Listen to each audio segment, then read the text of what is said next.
ennus.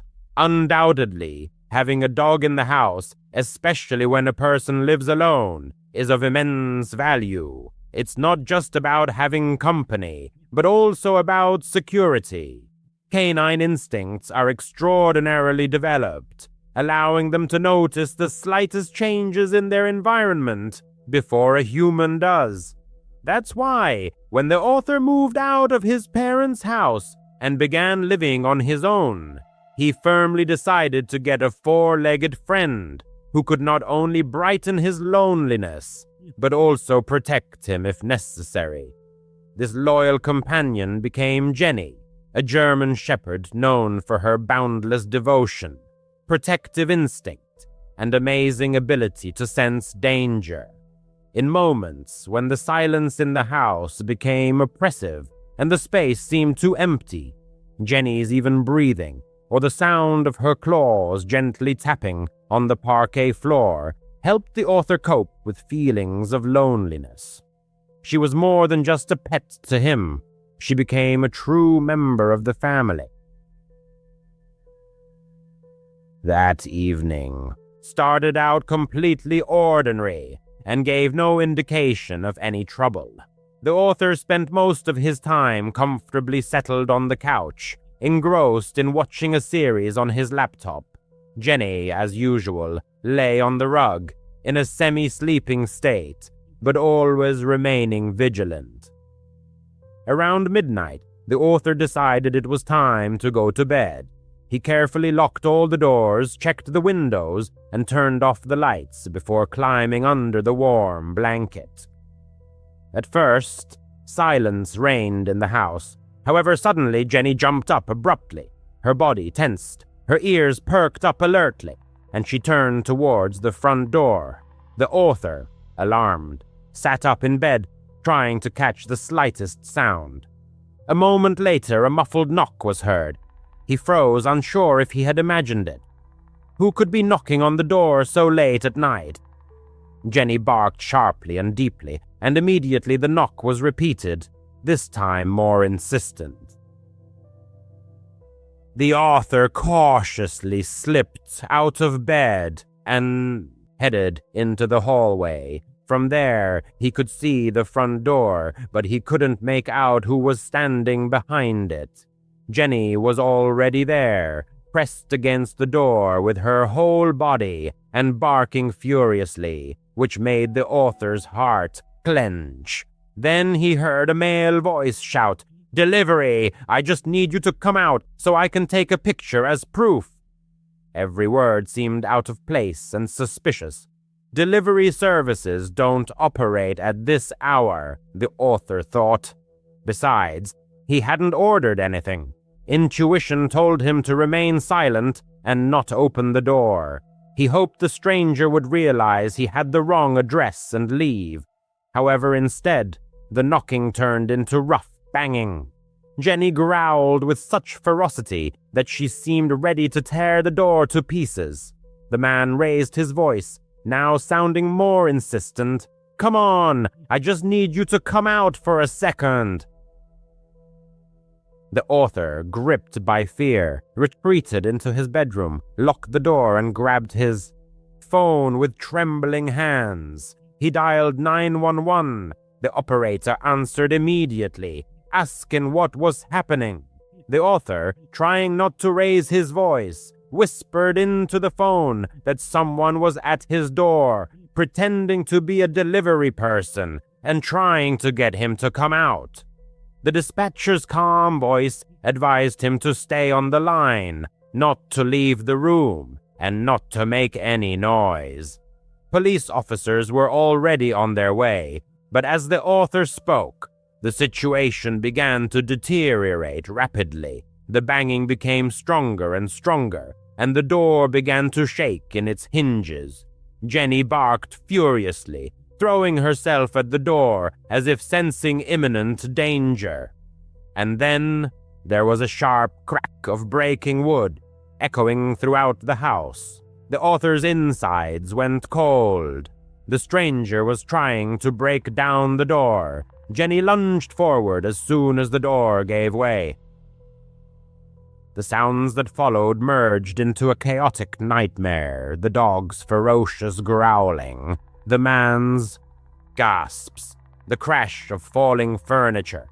The author pressed himself against the wall, not letting go of the phone and whispering every detail of what was happening to the dispatcher.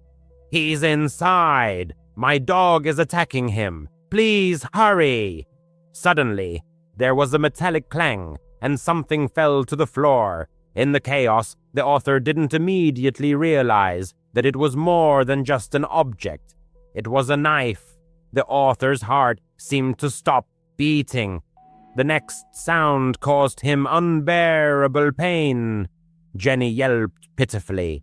The author's heart clenched with pain and fear. He wanted to rush to her aid, but the dispatcher begged him to stay in the room.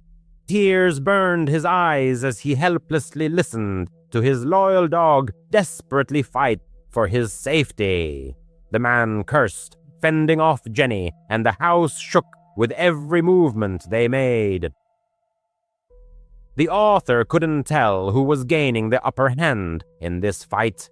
He continued to whisper into the phone, praying that the police would arrive in time, and then finally the sound of police sirens pierced the night silence. Red and blue lights flashed through the windows, painting the walls of the author's room. Loud shouts filled the house, authoritative and confident. "Police! Drop the weapon! Hands up!" The struggle moved elsewhere. Heavy footsteps echoed inside the house. The author heard the man shout, then a dull thud as he was tackled to the ground. The clanging of handcuffs marked the end of the fight. "Police! You're safe!" a voice called out, followed by a knock on the author's bedroom door. He slowly opened the door, feeling his legs trembling. 2 police officers stood in the doorway, shining flashlights on him. Behind them, another officer held a handcuffed man, pinning him to the floor. Jenny stood nearby, panting heavily, her fur matted with sweat and splattered with blood. Her body trembled, but her growl remained low and steady, as if warning the stranger not to try again. One of the police officers crouched down, picked up the knife, and placed it in an evidence bag. The sight made the author's stomach churn. If it weren't for Jenny, that knife might have been used against him. He rushed to his loyal protector, kneeling down next to her. She pressed against him, her breathing heavy but steady. The police officers assured the author that Jenny had cuts, but nothing fatal. A wave of relief washed over him, with such force that he nearly lost consciousness. The man's life could have ended on that fateful night.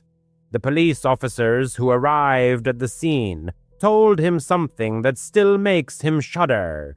They had thoroughly checked the intruder's details, but found no identification, driver's license, or any record of his existence.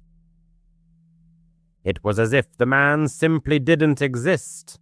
The police took him away, leaving the man in his house with a broken door and the echo of the recent chaos still ringing in his ears. He sat on the couch, hugging his dog Jenny, too shaken to move, let alone fall asleep. Every creak in the house seemed to him like a harbinger of the intruder's return. The rest of the night dragged on agonizingly slowly.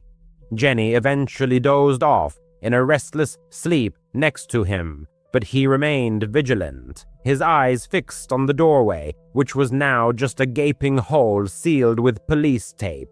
A lot of time has passed since then, but the memory of that incident remains as vivid as ever. The man still checks the locks 3 times before going to bed and never opens the door to strangers, regardless of their claims. And every time Jenny barks, even into the void, he pays attention because, on that fateful night, the stranger tried to trick him into leaving the house.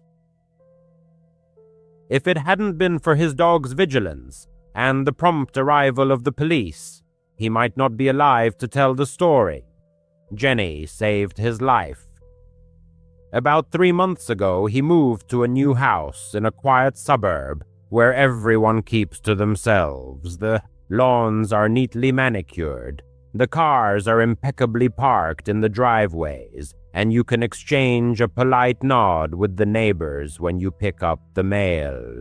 His closest neighbor to the right was a man who was probably in his 40s.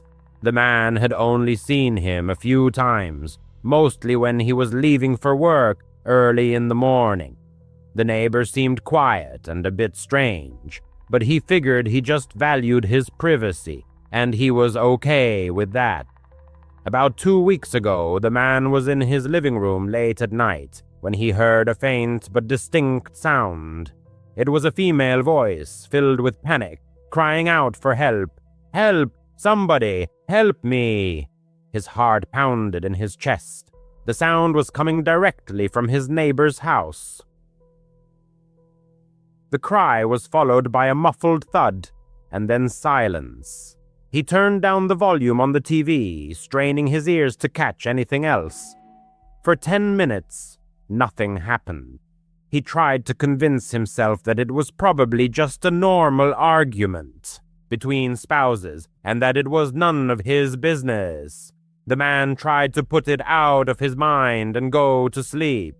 However, the same thing happened 2 nights later, but this time the cry was louder and more desperate. "Oh God, help! Let me go! Help me!" The genuine terror in the woman's voice made his hair stand on end. The cry was followed by a strange sound, and then there was an eerie silence. This time he couldn't shake the feeling that something serious was happening. He began to watch the house next door more closely. Since he worked from home, he had a clear view of his neighbor's property throughout the day. He saw him leave for work every morning in his old sedan and return every evening. The neighbor was always alone. The man never saw a woman. No car other than his ever parked in the driveway, and no one ever came to visit. The cries continued every few nights, always late and always with the same horrifying desperation. His mind began to race. If there was a woman there, why had he never seen her? Was his neighbor holding her captive? The thought made him nauseous. Every time he heard her voice, he froze and his body tensed. The man felt like a coward for not doing anything. But what could he do? Call the police and report that he had heard an argument. They would probably tell him to mind his own business if he hadn't seen anything. After another week filled with anxiety and guilt, the man couldn't take it anymore. One Saturday morning, he saw his neighbor outside watering his plants and decided he had to say something. He walked over to him, forcing a friendly smile. "Good morning," he said. "Just wanted to properly introduce myself. I'm Mark. I moved in here a while ago." The neighbor looked up, looking a bit startled. "Oh yeah, I'm David," he replied, not returning the smile. "Listen," Mark began, trying to sound casual. "This is a bit awkward, but I've heard screaming coming from your house a few times. I just wanted to make sure you and your wife were okay." David's face changed from neutral to puzzled, and then to annoyed. "My wife?" he asked sharply. "I'm not married. I've lived alone for years." Mark's blood ran cold. "Oh," he said, thinking furiously. "Sorry, I could have sworn I heard a woman's voice." "You must be mistaken," David replied dryly, turning back to his plants. "There's no woman here." Mark was sure David was lying. The terror in the woman's voice had been real. David was hiding someone. He had had enough. Mark went back into the house, his hands shaking, and called 911. He told the dispatcher everything he knew. about the cries for help, about how he had never seen a woman, and about how his neighbor had lied to his face, claiming he lived alone. Mark reported that he believed his neighbor may have kidnapped someone and was holding them against their will. Within 15 minutes, 2 police cars were parked in front of David's house. Mark watched through the blinds as the police officers knocked on his door, and agitated David answered the door, visibly annoyed by the unexpected visit. After a brief conversation, he reluctantly invited the officers inside. My heart pounded in my chest as I watched them methodically search the rooms, moving from window to window. Time stretched on agonizingly slowly. I wondered if they would lead out a tearful woman or David himself in handcuffs.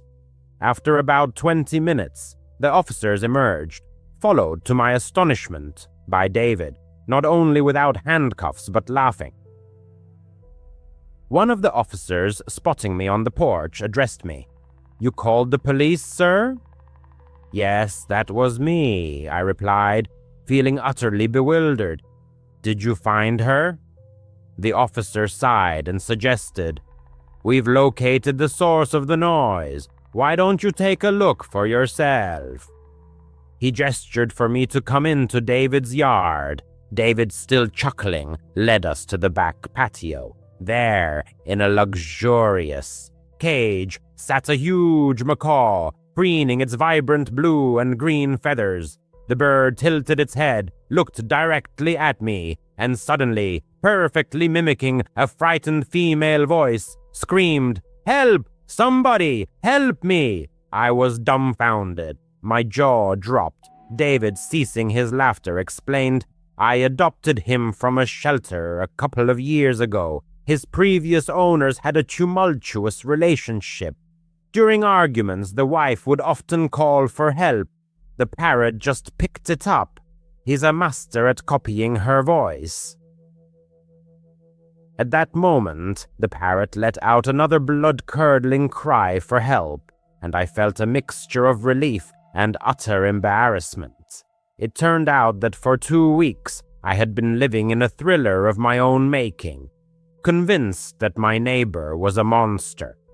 But the monster only existed in my imagination. The police officers, maintaining their professionalism, assured me that I had done the right thing by calling the police, and then departed. I apologized profusely to David, who merely waved it off. But even knowing it's just a bird, I still sometimes hear those cries. My heart can't help but clench, and I can't shake the thought of the real woman whose words are now eternally repeated by a parrot in a quiet suburban yard. When I turned 12, my family finally got our first dog. Max, a golden retriever mix, was adopted from a local shelter. He was about a year old, very friendly, and quickly won the hearts of all the family members. My room was on the 2nd floor, and it was my personal space, small but cozy, with a window overlooking the yard. Every night Max slept at my feet, and I would fall asleep to the sound of his calm breathing. I felt safe, as if I had a personal bodyguard. However, a couple of years later, the situation changed. My parents had another daughter, a younger sister, and they decided to convert my room on the 2nd floor into a nursery. I was moved to the basement. It wasn't really a room, but more of a utility space.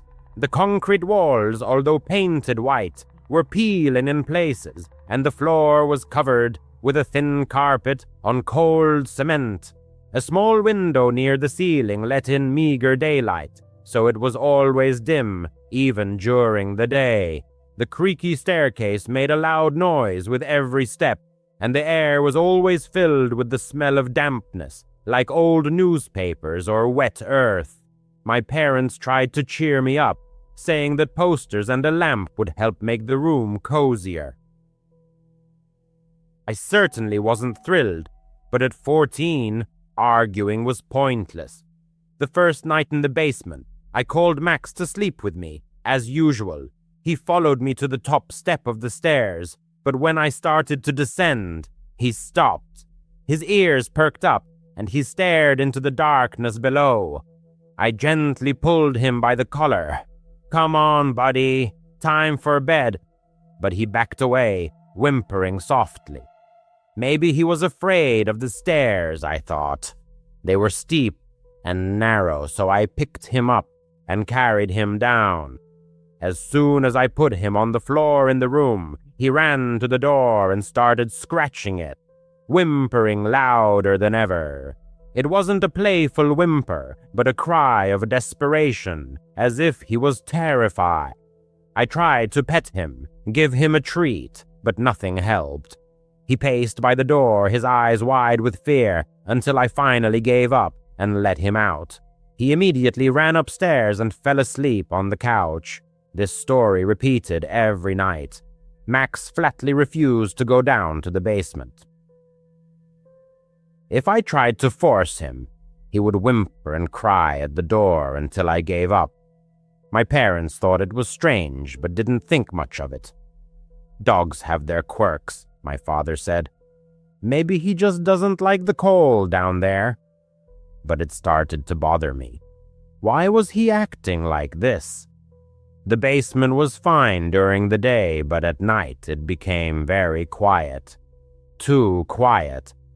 I would lie there listening to the house settle, the floorboards creaking upstairs, and sometimes, I don't know, I would hear faint scratching sounds from the walls, as if someone was quietly scraping their nails against the wood. I convinced myself it was mice or something like that. A couple of years later, the teenager got used to sleeping alone in the basement.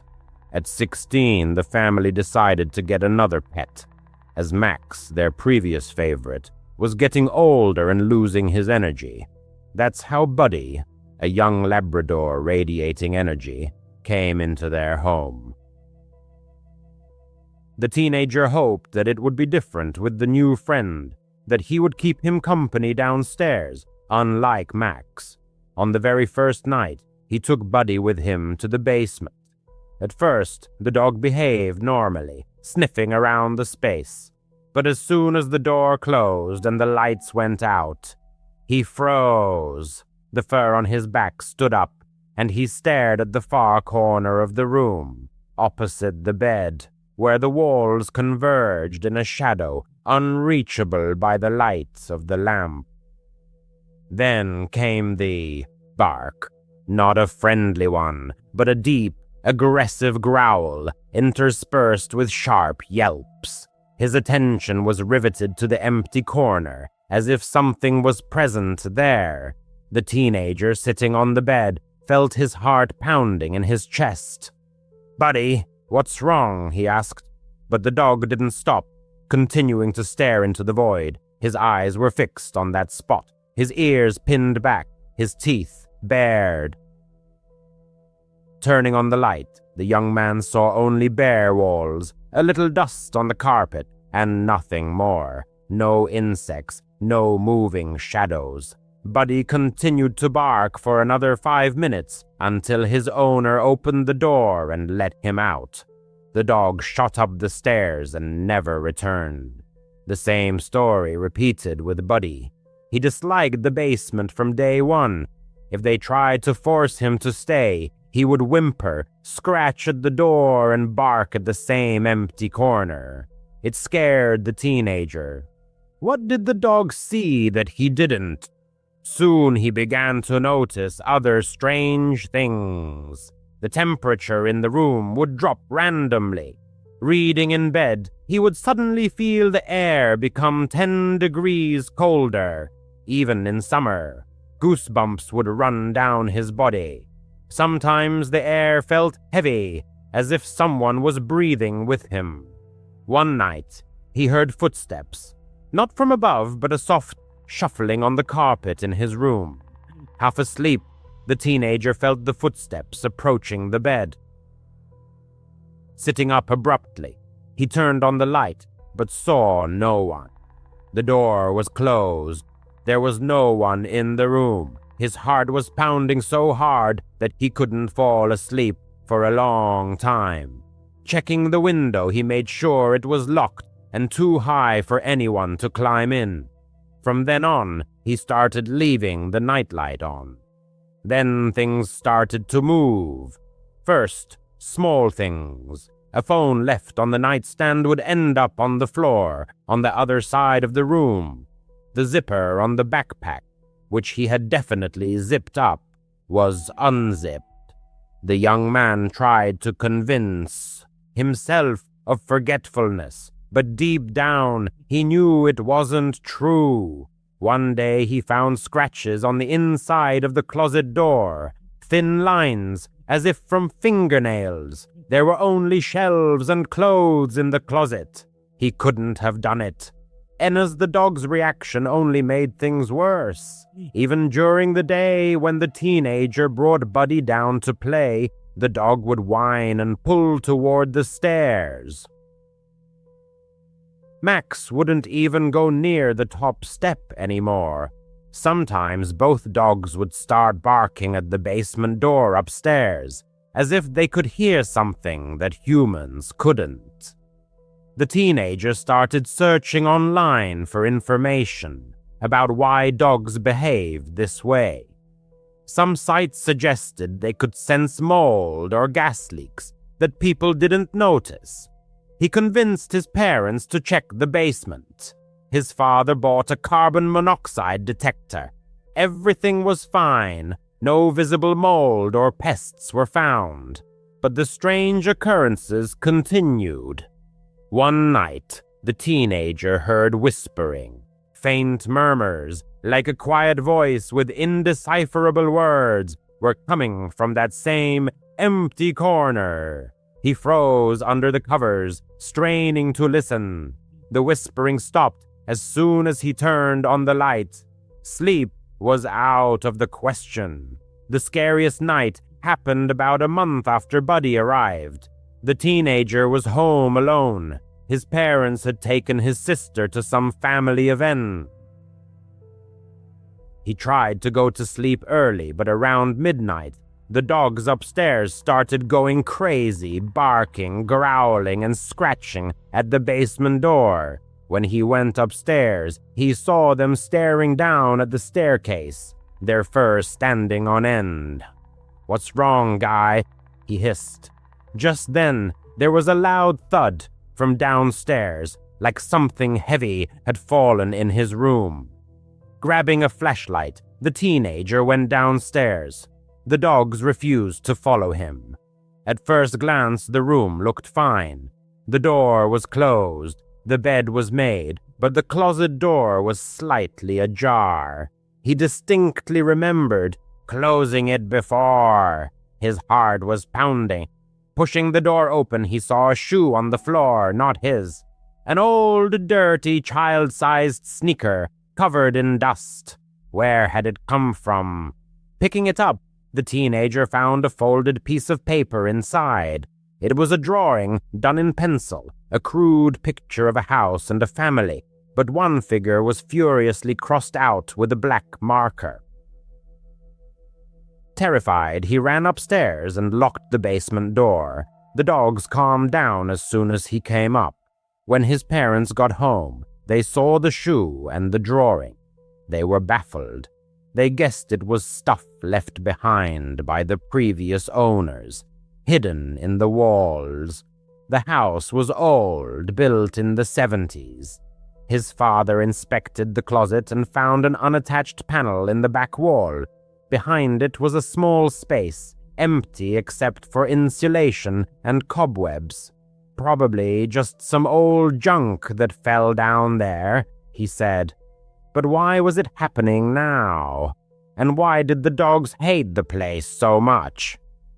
The panel was fixed, and the shoe was thrown away. Things quieted down after that.